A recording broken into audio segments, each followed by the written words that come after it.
If your ink's too slow and your nib won't flow, here's one of the places that you can go.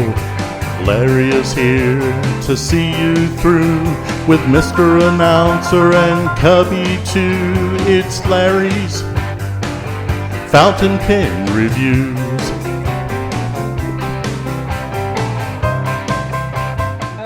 Well, hello, folks. Welcome to Zoom In. Today's guest is no other than the Italiano, Mr. Tony. He's going to share his collection and talk a little bit about his journey and about the nibs and why he likes them so much. So, Tony, I'm going to leave it all up to you. And if I ever need any backup, you know who I'll go to, right to Dr. Joe. Here we go. Recording starts. Well, thank you, Larry. I wanted this to be an open deal because I really don't feel like I'm just one of everyone else. I'm not anything special. I think I share a common passion for fountain pens, just like and for writing, like everyone in this room here. And so I appreciate we go back a long ways, and we've already done one of these. If you want to recall, if you go back in your history there, you'll see that you did an interview with me where I kind of talked about where my love for this thing came from, and ultimately, it's just I've just been doing it. I've been in this hobby for about June of 2016 is when I started buying pens, and then I started going down that slippery slope, the rabbit hole, as we all do. I got enabled. I started out, I told this story. I'm not going to bore everybody with this story again, but I told the story about my first fountain pen, how I was so excited when I saw this pen. And by the way, let me go back a little further. I've always liked to write. When I was a little boy, I always liked letter forms. I liked reading, and I liked letters. So when I say letters, I'm talking about letter forms. Okay.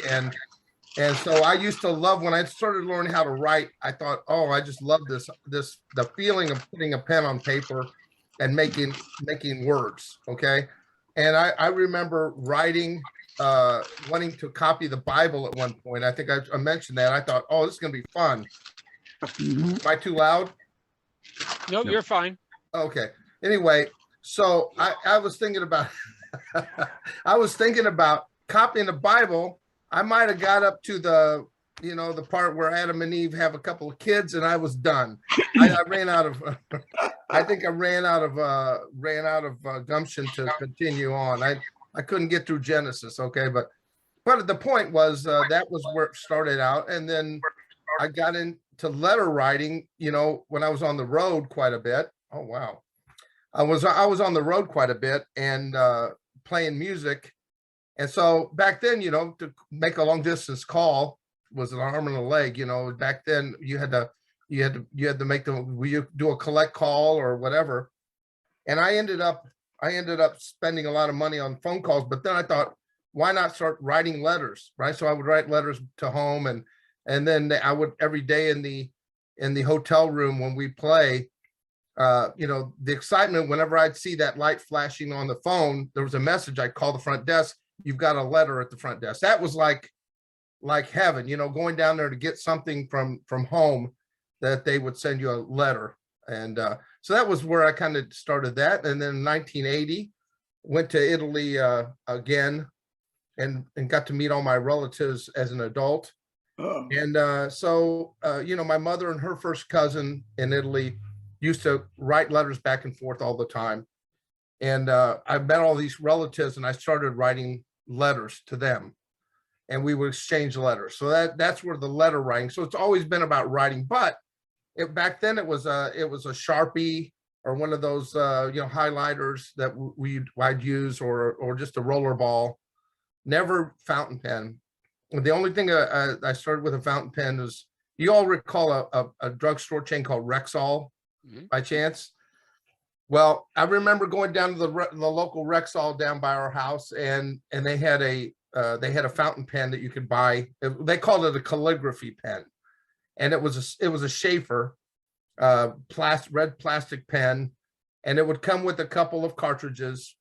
And I got that Schaefer pen, and I thought, I'm going to be write calligraphy, whatever the hell that means. So I got the pen, put the cartridge in there. Of course, nothing came out. So I'm pressing on the tines, and they're going just because I thought that's how ink came out. You spread those tines and ink would just come out. And then, of course, it didn't work. So I unscrew the back. I take that cartridge and squeeze the hell out of it. And then finally some would come through and, oh, that's perfect. And it was like scratchy and it didn't write well. And then it would stop writing. I thought, this is what bullshit, excuse my language. What kind of craziness is this? So I said, forget fountain pens. I continued on writing with roller balls and ballpoints. And there was about maybe early 2000 teens. My oldest brother came into the dealership I was working at, and he says, "Hey, I want you to check out my pen." I said, which pen is that? And he goes, "Oh, look at this pen." And he shows me it's a Waterman Edison. Nice pen, yeah. extremely nice pen, blue sapphire. He says, and I got this Rhodia pad, and he bought this pen for very little back then. Well, now it's, of course, they're more expensive. And he gives me the pen, and I kind of write with it a little bit. I said, yeah, that's pretty nice. I said, what are you trying to be, Ben Franklin? What is that all about? With this nib thing, And then and I said, well, check out my roller ball. I had a Waterman Hemisphere roller ball. That was a great one. It was a Korean. Oh, is that right? Waterman Korean. Yeah, it was a roller ball. And so I said, this roller ball is what I use all the time. Look at it, writes really nice. So we kind of agreed that we liked each other's pens, but I wasn't crazy about that fountain pen. And sometime after my divorce, I'm just kind of searching for something new, and I get on that thing called YouTube. I noticed a video by a guy named Brian Goulet, 101, fountain pen 101. And I thought, well, I have my roller balls, but let me check out what's going on. I had a Mont Blanc ballpoint with a bold, they called it a bold insert, the thing, because the inserts for the ballpoints come in fine and bold, they call it. So I figured I'm going to get a bold or a broad fountain pen because I saw this video. Yeah, Frank? About what year was that you saw the Brian Goulet video? Oh, 2015, 16. It was 2016. Okay. Yeah. And so I decided, okay, I might as well try. I don't know why. It just kind of caught me for some reason. I thought that sounds interesting. So I get on eBay and I look at all these different fountain pens, and I thought, oh my God, they're kind of expensive. They're like $3 and $4. And what the heck, man? I saw these Jinhaos, and I thought, well, I'll order a couple of those. And then I saw this one on the eBay, I think it was, right? You see what this is, right? And it looked just like this. And I thought, whoa, that looks like a nice heavy pen, a nice, really weighty pen I'm going to get, right? And so I ordered it. It was $24. And I about had to change my underwear because I couldn't believe I spent $24 on a pen. $24. And I anxiously awaited, finally the day came. It says expected to arrive. And I'm thinking they're going to bring a package up to the house. And so I look in the mailbox and I pull it out, and it was a little lipstick box. I mean, it was like a little tiny little box of cardboard, and it felt like nothing. I said, where's the pen? It was inside. I pull this thing out and I go, what the F? And I think I used about every curse word I could think of, yelling and screaming, because I had this piece of crap plastic pen. What the hell was this? Now am I going to go through the same thing with the Schaefer? I was so pissed. And I thought, this is crazy. I was screaming. I was really upset. And so I said, well, okay, I don't know. It's like a cheap piece of, whatever. And I said, I'm going to still use it. And I put in a cart. I think it didn't even come with cartridges. So I had to put some ink in it somehow. And so I end up going to a hobby store. I think it was called, it's either Hobby Lobby or one of those places, right? And I go in there and I said, okay, tell me where ink is for these pens, fountain pen, ink. I said, it's aisle 24. I go back there, looking around, I'm seeing all the shelf. I see all these inks and everything. I need cartridges. I can't use whatever. And then I see, oh, there's some calligraphy cartridges. Great. So that's what I want to do, calligraphy. So I get the calligraphy cartridges. I go home and I stick the calligraphy and it fits. Oh, good. Now it's going to, and it actually started writing. And then it actually stopped. And I thought, well, here we go again. And I kept trying to write and it wouldn't write. And I'm smacking the thing. What am I going to do? So I watched the second video, what not to do, 101 fountain pens. And of course it says, do not put any kind of, ink in your pen that's got, that's not designed for fountain pens, which is calligraphy ink, anything with any kind of particulate in it, that kind of, it was just, I knew I screwed up. So I thought, $24, I'm done with this. I'm done with it. I've had my share. And, but somehow, some way, I went ahead and started again. I ordered the Gin House came, I think, for $3, and they actually kind of wrote. And so then the next level was, oh, I kind of like this. This is kind of fun, all right. Well, now let me get on. There's other kinds of pens. Great. So I started looking around and I see all these fancy looking shiny pens and oh, I can't believe can I really go up to $40 for a pen? Can I really spend $50? I can't believe I'm going to do it. But yeah, I'm going to get that Monteverde, that Impressa with the, because I started watching these reviews. Bad mistake. I started watching Matt Armstrong. And Matt Armstrong says, oh, this Impreza writes, and he did his little deal, his whatever, I said, okay, that's really cool. I can get that. So I get that. Anything that started to shine, anything that the reviewer said, that's a great pen, I had to buy it. And I started getting pens 2-3 times a week. I was ordering, like I was doing the accumulation period. That you've got people that do the accumulation period. You start buying everything, whether you know what you're buying or not. Oh, is that you, Larry? Was that you as well? So yeah, and then I made friends with a guy named Dave Burrows. And I'm going to bring his name up here because he'll watch this. Dave Burrows is Penultimate Dave. Oh, he's got some pens, right? Larry, I got to tell you, Dave Burrows is your biggest fan because I get a notice. He notifies me. You're muted right now, Larry. But he tells me, oh, you got to watch Larry's video. He said this, he said that, and so he watches your videos, Larry. And but he's also the biggest penabler in the world because oh my God, he calls me. This is not a lie. Every night at around 10 o'clock, 10:30, the phone rings. It's an instant messenger on Facebook, and Dave and I will talk. He calls because it's early in the morning for him, and we start talking about pens. I'm trying to go to sleep, so I'm dreaming about pens every night. He's telling me about the deals he's getting. He tells me I got to check out these certain pens, and I do the same thing for him now. Now we've kind of thrown it back and forth to each other. So now he and I, talk pretty much every day. And so he's got a collection that's really miraculous collection. I'm not trying to keep up with him, but it's fun because he has some things that I don't have, and I actually have some things that he doesn't have. But it's people like him, people like you, Larry, because you were one of the first people I watched on the reviews. Here's what it was. Hey, everybody, come on in. And you open that door. I'm sitting here at my desk. Look at this. And you had the light. And here's blue. And you take that knife and you start cutting into your package.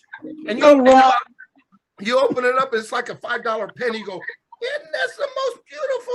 And, I got kind of caught up in that. Larry. And, you sold me on about a bunch of pens because I thought, man, this guy really loves his pens. So I'm not the only sucker around. No, you're not. No, you're not. But it was absolutely, I got really excited because I would watch you. You were just a normal guy sitting at your roll top desk with you had that shop light flashed down. Before you got fancy now, you have Frank and everybody else to help you and Jake. But it was really fun to see you get excited about these pens that weren't in today's standards Grail pens, but at the time they were Grail pens to you, and it realistically it came down to the fact you just loved the pens itself. It didn't matter what they were, and so over the years, you know, that level of tolerance for what you spend starts to increase. And it did for me, and it culminated in the St. Louis Pen Show. And Frank knows what I'm talking about. I probably no, I'm just saying that I purchased a pen from Frank, and it was a high-end pen, and I got to tell you, you know, I was honored to buy it from Frank, because Frank has been such a good friend and in this community, and he's just wonderful. And let me tell you what, Marky, wherever Mark's at, Mark was hard selling me too, man. I'll tell you what, but it was good. It was a good thing. And so, yeah, I've spent way too much money on pens. I hope the government doesn't see this, but yeah, I've enjoyed this hobby. And then eventually I kind of got back to the roots of it all.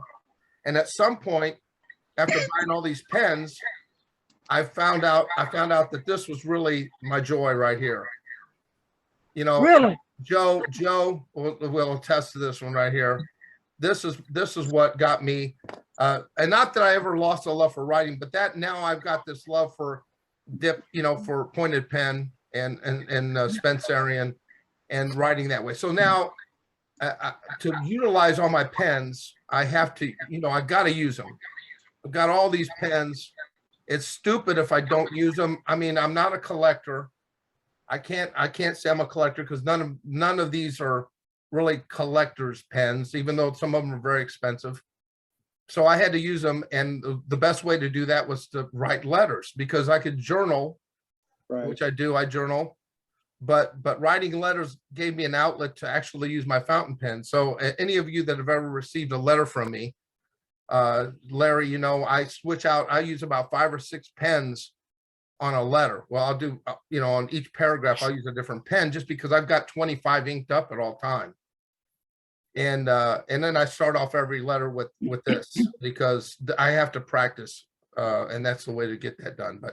But yeah, that's kind of where I've gone. And it's really weird, because when I had my ballpoint pen, my Mont Blanc, which I still have, I got that for Father's Day from my children years and years ago. I still have that ballpoint with that broad ballpoint in it. And so you would think I'd always like a broad nib. I don't. The fine, extra fine, ultra extra fine, needle point. My writing looks better with a fine needle point, with a small fine or extra fine. When I switch to a broad, the ink looks better.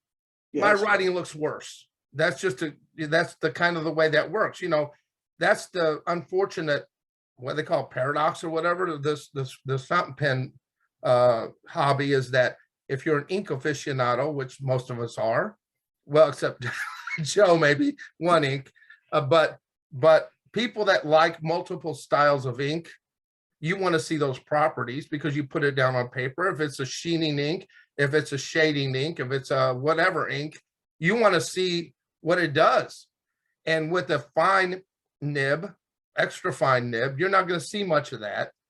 So I give up some of the ink properties to make my handwriting look better, because in the end, I want people to be able to read what I write. And when I use a broad nib, I don't write letters this big, because I could use that and then make these. You can see it's an actual E or an O, other than a dot, because a broad nib sometimes can fill up that dot. And to me, it's not pleasurable for me.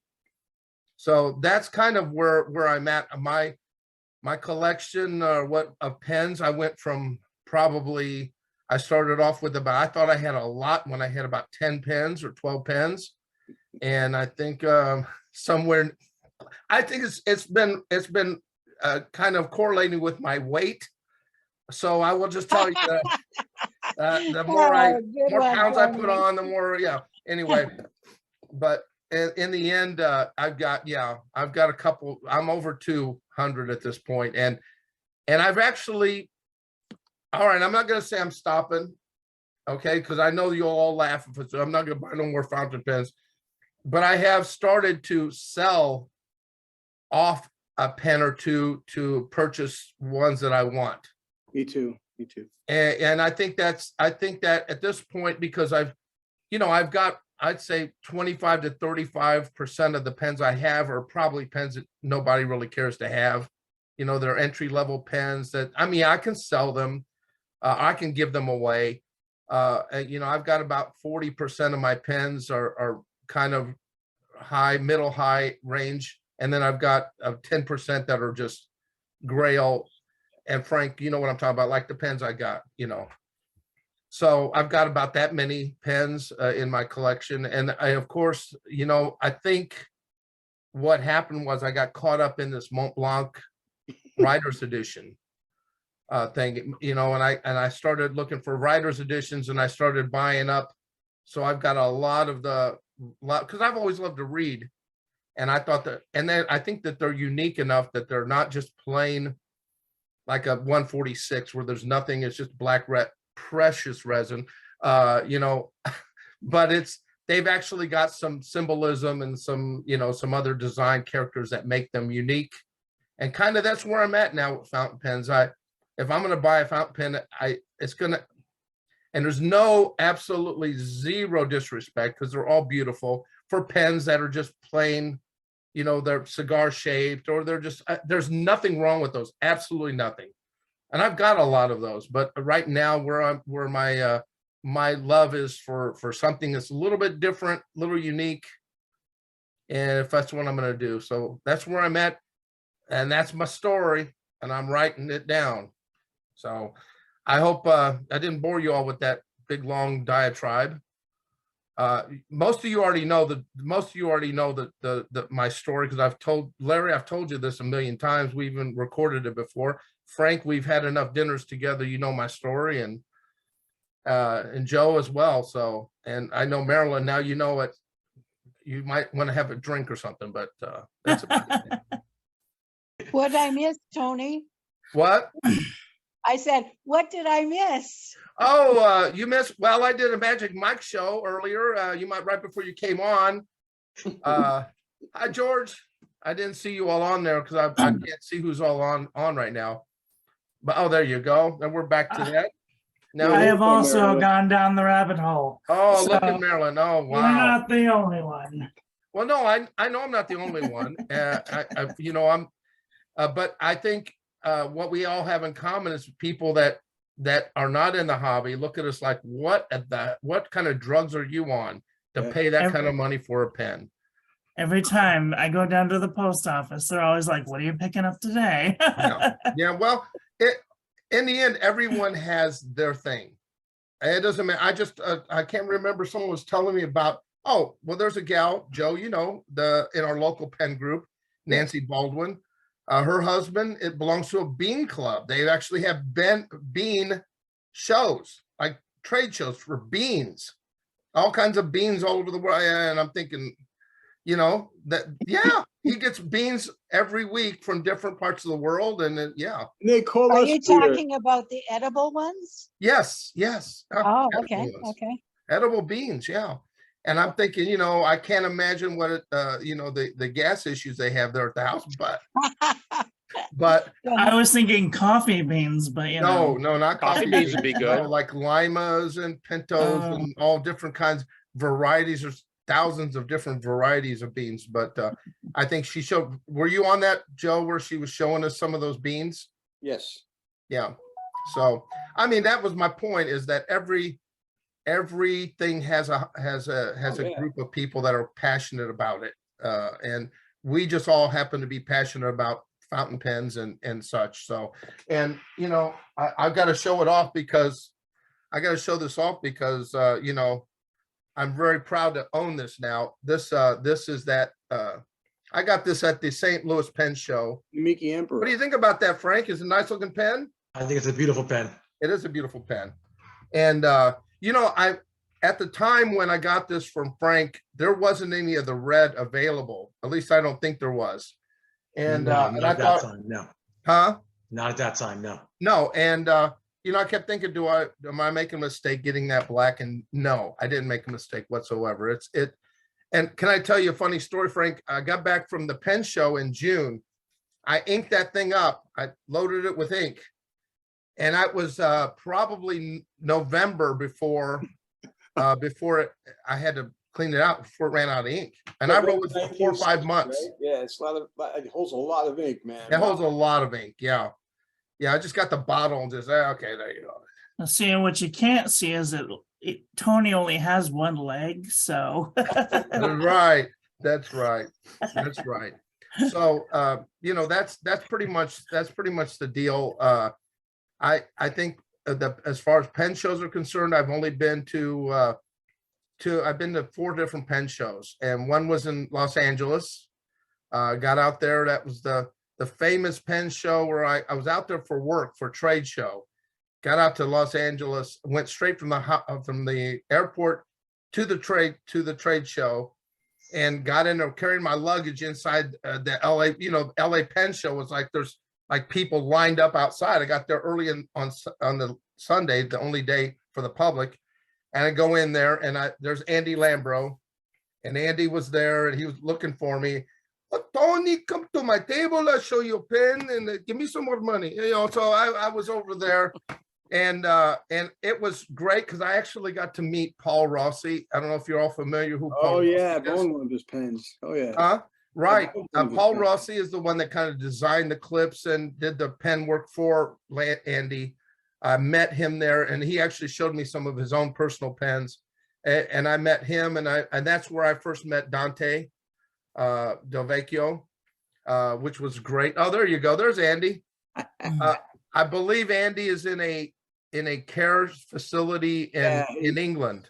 He's not well. Not well at all. And you know, he went through there was a lot of unfortunate things that happened at the end for Before him. anybody knew what was going on, there was a lot of unfortunate rumors spreading around. But you know, that meeting with him there, you see, cost me about $3,000 that day. Wow. Well, we got to talk about How long ago was the Los Angeles? Did you go this that year? was about 4 years ago. Oh, Yeah. I see. And you know, when it comes down to nibs, I mean, we talk about the pens, and the pens are all different shapes and sizes and what have you. They are all, you know, ultimately we say it's about the most important part is the business end, which is the nib. It's what goes on the paper. The rest of it is, I think a lot of it is ergonomics, because, you know, it's how it fits in your hand, how it feels. You know, I've always said people always say, why the heck do you have so many pens? They all do the same thing. They're right. They're absolutely right. Come on, they're all right. You need they're all going to put ink on a paper if they're working correctly. Can you tell me, nobody can tell me when I show you a picture of my writing, you can tell me what pen made that writing. Was it $1,000 pen? Was it $100 pen? Was it a $5 pen? And my point is, I just recently got this pen. This is one of my new pens. It is, I don't know if you can see this or not. There you go.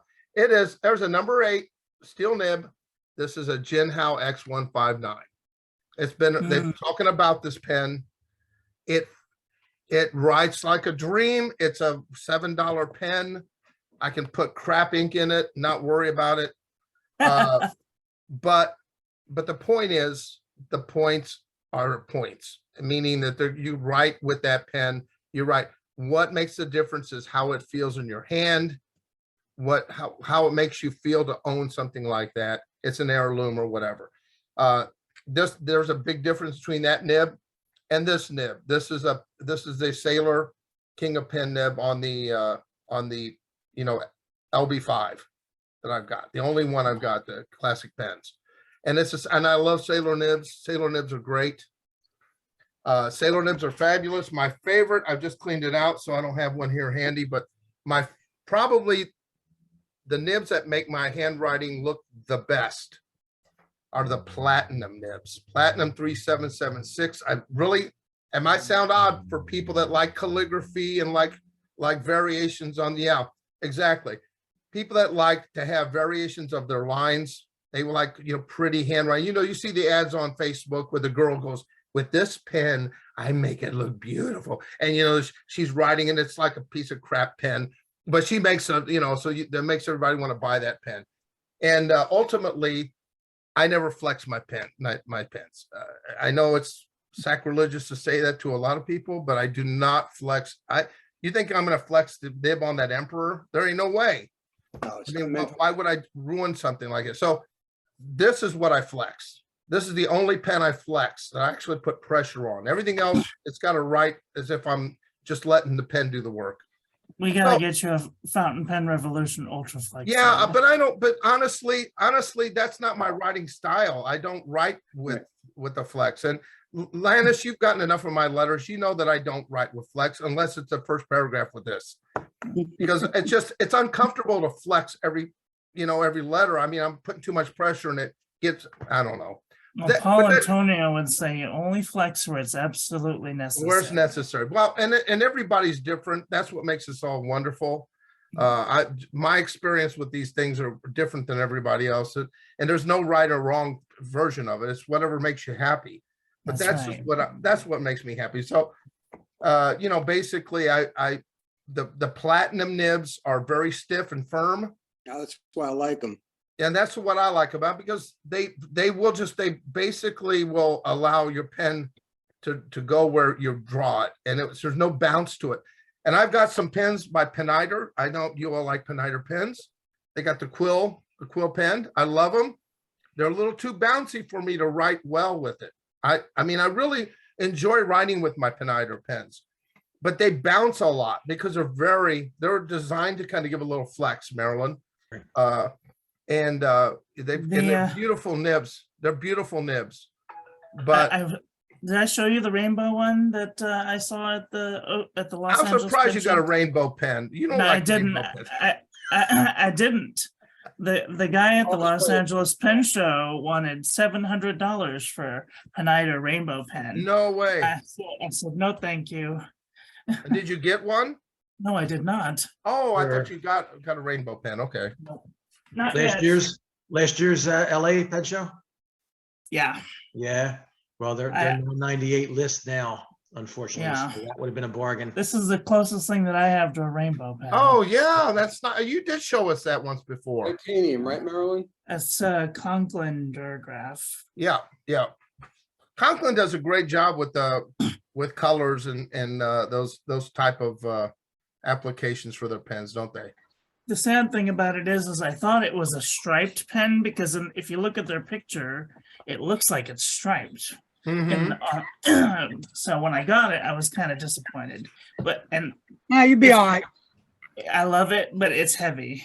This is the heaviest pen I own. I love it. Yeah. Speaking of heavy, when we nickels. talk about pens, my favorite pens I own are and I don't know why, but I've always gravitated towards heavy pens. You know that Emperor that I showed earlier? That's light. What happened to me? I think I've lost everybody. Hold on a second here. You're still I hear you, there. Tony. I hear Well, you. I'm still there, but I don't see anybody because I lost my Zoom here. Oh, don't Wherever lose you're us. We see it. We There you see go. I've got it. All right. So oddly enough, you would think the largest pen that I have, this Emperor right here, would be heavy, but it's not heavy. It's Right. very comfortable in the hand. It's really not. And of course, you want to talk about nibs. That's a nib. Yeah, it's the most impressive I've seen. It is really, and it writes so lovely. Although the Toma pens from Japan that are handmade, the nibs are handmade, Mm-hmm. they can actually dwarf that. I've seen side-by-side comparison. It's just, they'll dwarf them. It's just remarkable. It's very thin, lots of bounce. Do you think that maybe I kind of like longer pen nibs, 8s, more than even 6s, because I think why a lot of people are shy away from 4s and 5s, I'm talking about size of nib, is because when you get closer to the paper, you want to be able to see where the nib's touching the paper, and I think that's one of the reasons why people like these oblique holders when they use them, is because you can actually see where the nib is writing. But I like heavy pens, and this is probably one of my favorites. This is the Visconti Magnifico. Marble. Yeah, it's marble. Yeah, it's Yeah. marble. And they went to their in-house nibs, they're 18 karat gold, and they are fabulous. Fabulous. They really did a good job. Frank, I don't know if you've been dealing with the new 18 karat gold nibs from Visconti. Of course, yes. They really Been out well over a year now. they do well. Yeah. Mhm. They did a good job on those. I know there's always been a lot of backlash on Visconti, no matter what. Everyone loves to kind of rag on them. But in my opinion, their nibs are really good. I've never had any problem with any of the nibs that I own from Visconti, whether they're palladium or those gold.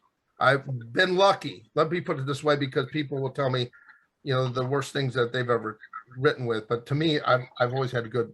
I think there was a period of quality control issue with them, apparently. I'm not a big user of Visconti. I've owned in the past, but somebody was talking about quality control, and it's possible. You go through periods where maybe they're not checking things out as much as they should be. Where's my scale? Oh, are you going to show us the Damascus pen? This one here. Yeah, I'm serious, guys. This is the heaviest pen I've ever come across in my life. I didn't realize it when I bought it. I mean, it hurts just holding it up this way. I think it weighs like 2 full bottles of Miyama Budo ink. It's crazy. If you whip your hand too far, you'll snap your wrist, I think. What's the name of it? I gotta write with that one day, Joe. I'll send it to you. Yeah.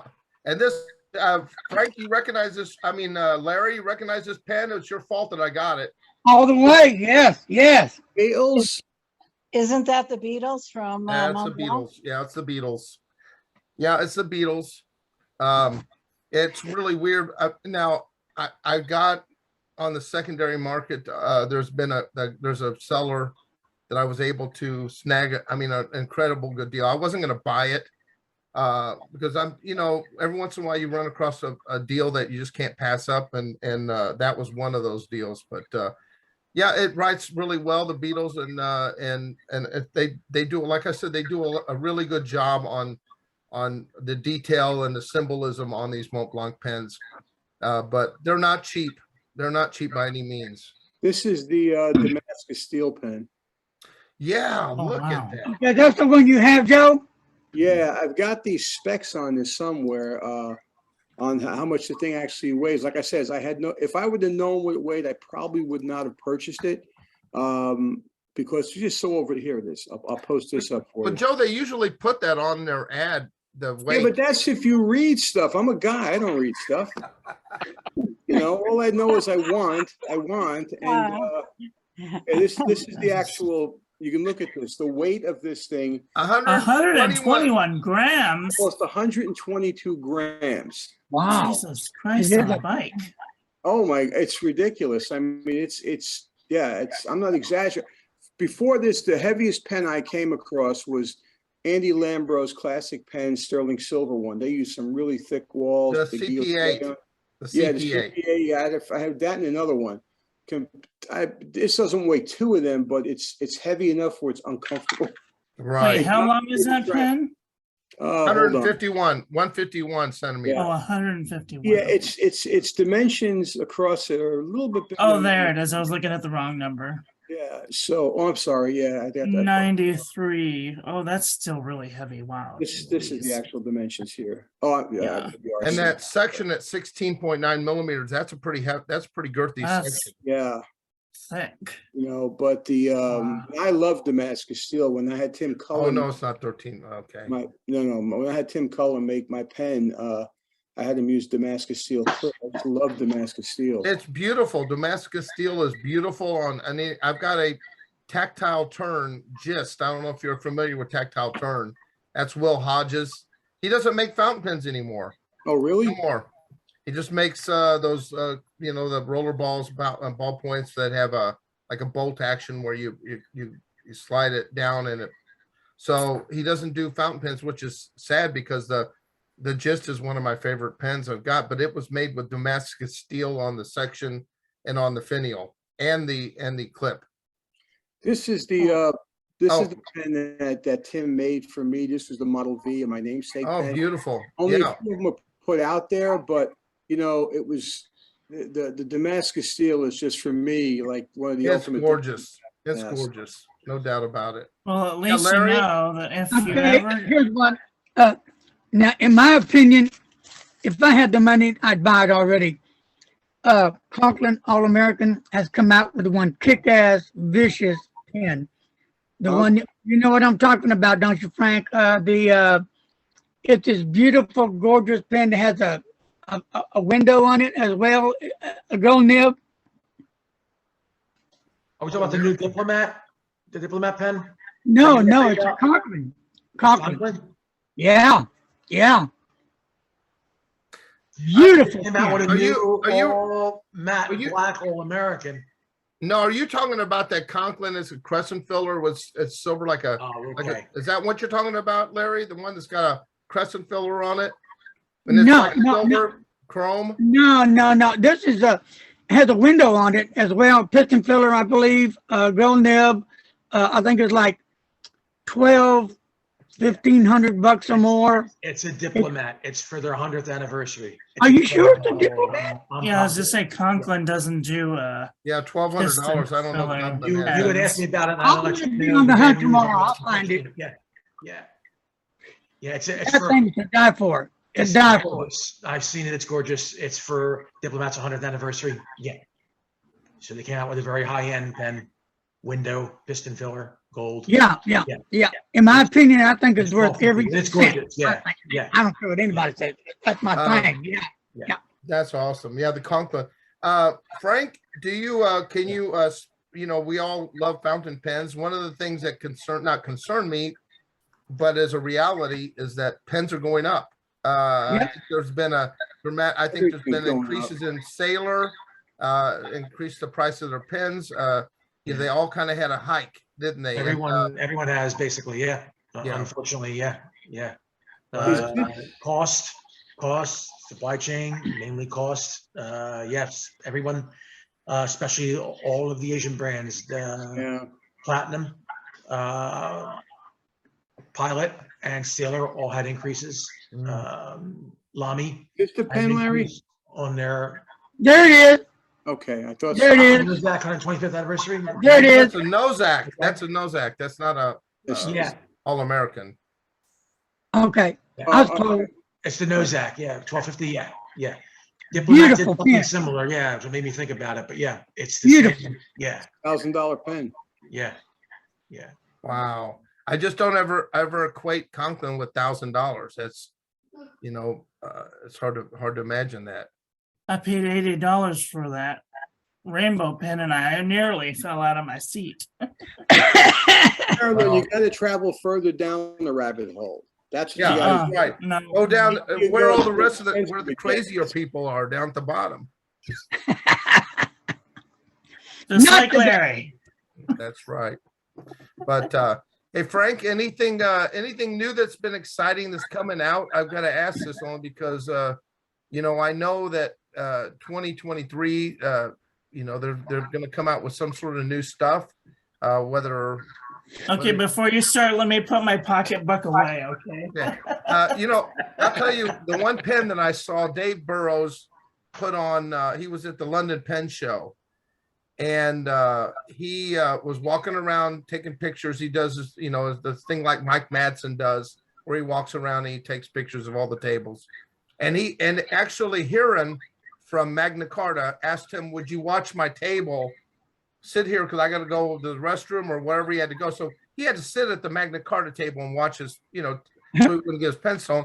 And he started looking at all the pens, and he took a picture of this pen from Magna Carta that I was blown away. I got hold of here and I wanted to buy one. Now they don't have any more. It was that Spina. It looked like an Arco, but it had the Spina. It was not celluloid, but it was resin, but it had this, like the Spina on it, and beautiful pen. And I assume that that's not something you can order from him.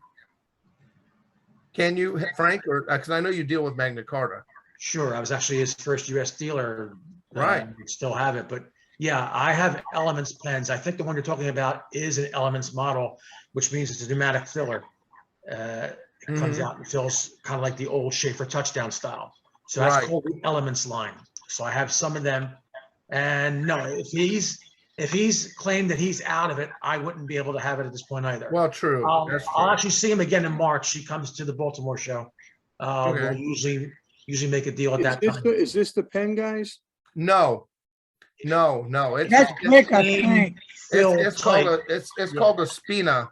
Like Okay, just like spina. like the celluloid. Oh, you mean Spina Depeche? The Yeah, that's it. Exactly. And it's not going to be on Anderson. You're going to have to look it up under Magna Carta on their website. I think you find it there. But it is absolutely. Yes. There you go. Oh, I'm sorry. I forgot. I'm doing this with you guys still online. Well, we want to. Erase that browsing history, you know. There you go. I someone? don't see it. Wait, I'm not is it seeing here? it in This any is of it those here. pictures. I'm not seeing it in any of those pictures there, It's but not there. there you go. Something that There you just go. came Now, out with- if something this he is just closer to advertised it, this week, but he was already out of it. Yeah. yeah, Yeah. like the gray one there, except it was not. It was even more dramatic. The spines were more dramatic. Yeah, they'll keep away from the designation of even though it looks like an arco. Right. Yeah, they'd keep away from that designation. But okay. I mean, I forgot I was online doing this. Sure. Yeah, you recall what happened to Dante and Oh yeah. Manu when Manu was bad mouthing Dante about calling his Arco pen Panida an Arco when it was an Arco. Yeah, he wanted to make some waves, I guess. Well, I don't know if Omas ever patented that or trademarked that designation. I don't know how far back the designation of Arco goes and when it was first applied in fountain pens. But certainly it's among the most beautiful of the materials I've seen. And the other one that was really magnificent is the stuff Andy worked with, the diffusion bonded acrylic, the LB5. And if you've seen recently, I posted the Parker DNA pen, the red one. They only made like 100 of them apparently. And they used the red diffusion bonded material that the classic pens use. So right, it's beautiful. They're just the one thing about this isn't it amazing that how many variations can you make on a tube? Because that's what a pen is. Ultimately, you can make it with a round, you can make it a cigar, you can make it with flat ends. Ultimately, it's a tube that's going to hold your nib and your ink. And it's amazing how many people come up with so many different variations, really. With the triangle, with the Omas 360, or you can do the Visconti when they do the rounding the square, the opera masters. Or the twist. Yeah, the twist, exactly. Like the Divina matte, the new one they came out with. It has the without the silver. There's just so many and so many different kinds of I'll tell you one thing. I've never bought any of Mike Green's or Mike Riggs. Is that Mike Riggs? Is that right? The one that makes the pen with the paint. I can't remember what the term is called. The moon pen. Not the moon pen. This is the one that he has the layers of paint that they take and he made a pen out of it. You did Mike Riggs. Mike Riggs, yeah.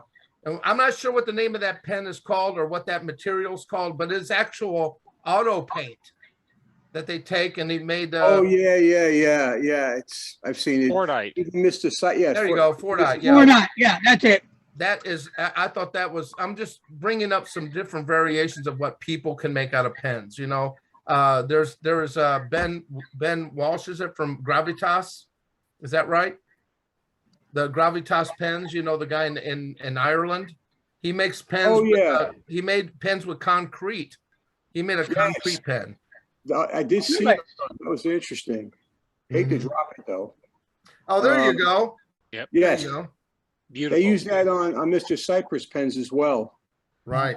Yeah, I just don't know the Just a laminate. beautiful. That just unusual. And it's a limited supply because they're not painting the same way anymore. Right. Oh wow! Exactly. Never thought about that. Yeah.